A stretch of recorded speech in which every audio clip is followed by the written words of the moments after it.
10 IAS अफसर ऐसे जिन्होंने सरकारी नौकरी छोड़ खड़ी कर दी करोड़ों की कंपनी। कोई दवाई बेच रहा तो कोई सब्जी।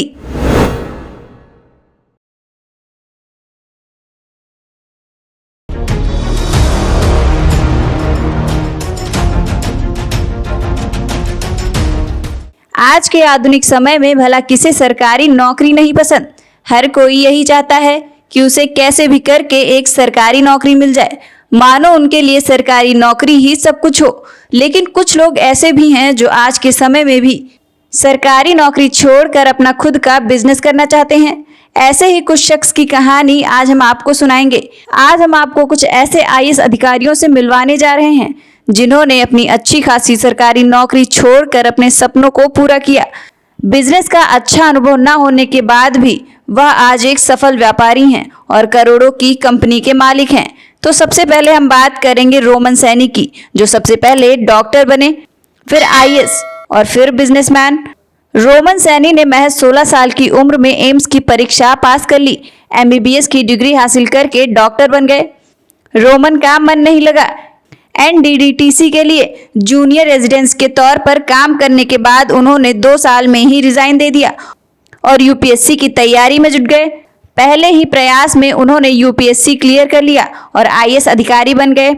2 साल बाद उन्होंने यहां से भी रिजाइन दे दिया। सरकारी नौकरी छोड़कर उन्होंने एडुटेक कंपनी अनअकैडमी की शुरुआत की और आज वह लाखों करोड़ों रुपए की कमाई कर रहे हैं और अपने सपनों को पूरा कर रहे हैं। अब हम बात करेंगे एक और आईएएस अधिकारी की, जो आईएएस की नौकरी छोड़कर सब्जी बेचने में लग गए। इनका नाम है प्रवेश शर्मा। यह 1982 बैच के आईएएस अधिकारी रह चुके हैं। बतौर इन्होंने आईएएस अधिकारी 34 साल तक अपनी सर्विस दी और 2016 में रिटायरमेंट ले ली। इसके बाद इन्होंने अपना एक बिजनेस शुरू किया। इन्होंने सब्जी वाला नाम से अपना स्टार्टअप शुरू किया। इस स्टार्टअप के जरिए वह फल और सब्जियां बेचते हैं और इसी के जरिए करोड़ों की कमाई कर रहे हैं। बात करेंगे एक और आईएएस अधिकारी की, जो अपनी सरकारी नौकरी छोड़कर दवाइयां बेच रहे हैं। इनका नाम है डॉक्टर सैयद सबादत अजीम। यह 2000 बैच के आईएएस अधिकारी रह चुके हैं। डॉक्टर सैयद ने नौकरी छोड़कर हेल्थ केयर सेक्टर में अपना स्टार्टअप शुरू किया। हालांकि इसके पीछे भी इनकी एक कहानी है। दरअसल इनके पिता की मृत्यु के समय पर सही इलाज नहीं मिल पाने के कारण उनकी मृत्यु हो गई, जिसके बाद उन्होंने सरकारी नौकरी छोड़कर अपने तरीके से हेल्थ केयर सेक्टर में सुधार लाने के लिए कारोबार जगत में उतरने का फैसला किया। उन्होंने अपना एक startup global health care system की शुरुआत की और आज इसी के जरिए करोड़ों के मालिक बन गए। अब हम बात करेंगे एक और आईएएस अधिकारी की, जिन्होंने पहले आईआईटी कानपुर से इंजीनियरिंग की डिग्री प्राप्त की और फिर यूपीएससी की परीक्षा पास करने के बाद आईएएस अधिकारी बन गए। इनका नाम है राजन सिंह। इन्होंने 3 साल तक तिरुवनंतपुरम के पुलिस कमिश्नर का कार्यभार संभाला। 8 सालों तक आईपीएस अधिकारी के तौर पर काम करने के बाद इन्होंने अपने पद से रिजाइन दे दिया। फिर इसके बाद इन्होंने ट्यूशन पढ़ाना शुरू कर दिया। साल 2016 में इन्होंने online coaching class concept owl की शुरुआत की। अब हम बात करेंगे विवेक कुलकर्णी की, जिन्होंने 22 साल नौकरी करने के बाद अपना बिजनेस शुरू किया। विवेक कुलकर्णी साल 1979 बैच के आईएएस अधिकारी रह चुके हैं। 22 साल तक आईएएस पद पर काम करने के बाद उन्होंने कर्नाटक सरकार के आईटी और बायोटेक्नोलॉजी सेक्रेटरी के तौर पर भी काम किया। सरकारी नौकरी से मन भर जाने के बाद इन्होंने साल 2005 में अपनी नौकरी से रिजाइन दे दिया और ब्रिकवर्ड इंडिया फर्म कंपनी की शुरुआत की। ब्रिकवर्ड इंडिया एक नॉलेज प्रोसेस आउटसोर्सिंग फर्म है, जिसके जरिए आज वह करोड़ों की कमाई कर रहे हैं। एक और आईएएस अधिकारी जिनका नाम जीवी राव है, यह भी एक रिटायर्ड आईएएस ऑफिसर हैं। इन्होंने साल 2014 में स्वैच्छिक रिटायरमेंट ले ली। नौकरी छोड़ने के बाद इन्होंने आराम करने के बजाय learning space educational services private limited की शुरुआत की।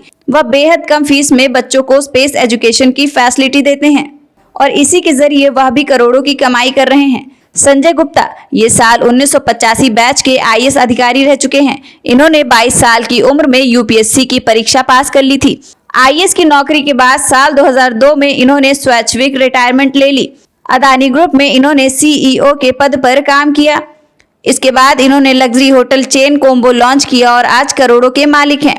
अब हम बात करेंगे बाल गोपाल चंद्रशेखर की, जो साल 1976 बैच के आईएएस अधिकारी रहे हैं। यह केरल के रहने वाले हैं। ट्रेनिंग के पास होने के बाद उन्हें मणिपुर कैडर मिला। आईएएस अधिकारी के तौर पर उन्होंने सिर्फ 6 साल ही नौकरी की। साल 1983 में नौकरी से रिजाइन दे दिया और अपने भाई के साथ मिलकर बायोमेडिकल उपकरण बनाने वाली कंपनी की शुरुआत की। महज कुछ ही सालों में उनकी कंपनी पेनपोल ने अच्छा प्रॉफिट कमाना शुरू कर दिया। आरसी भार्गव साल 1956 बैच के आईएएस अधिकारी रह चुके हैं। इसके साथ ही या यूपीएससी टॉपर भी रहे। आईएएस भार्गव मारुति सुजुकी के चेयरमैन हैं। आरसी भार्गव ने करीब 80 के दशक में आईएएस अधिकारी के तौर पर अपनी सरकारी नौकरी छोड़ने का फैसला लिया। रिजाइन देने के बाद उन्होंने मारुति सुजुकी के साथ अपने सफर की शुरुआत की। उनकी शुरुआती सैलरी मात्र 2,250 रुपए थी, लेकिन आज वह कंपनी के चेयरमैन हैं और करोड़ों की संख्या में प्रॉफिट कमा रहे हैं। रोहित मोदी साल 1985 बैच के आईएएस अधिकारी रहे हैं। रोहित मोदी ने करीब 14 सालों तक सरकारी नौकरी की। 1999 में उन्होंने नौकरी से रिजाइन दे दिया। इसके बाद उन्होंने प्राइवेट सेक्टर का रुख किया। बड़ी कंपनियों, बड़े प्रोजेक्ट को लीड करने वाले रोहित मोदी टॉप सीईओ के तौर पर जाने जाते हैं। L&T, LDPL, सुजॉन एनर्जी, ग्यामर इंडिया और एसएल इंफ्रा लिमिटेड के सीईओ पद पर रहते हुए उन्होंने कंपनी को नई ऊंचाइयों पर पहुंचाया और आज के समय में वह करोड़ों के मालिक हैं। ऐसे ही सक्सेस स्टोरीज जानने के लिए हमारे चैनल को सब्सक्राइब करें और वीडियो को ज्यादा से ज्यादा शेयर करें।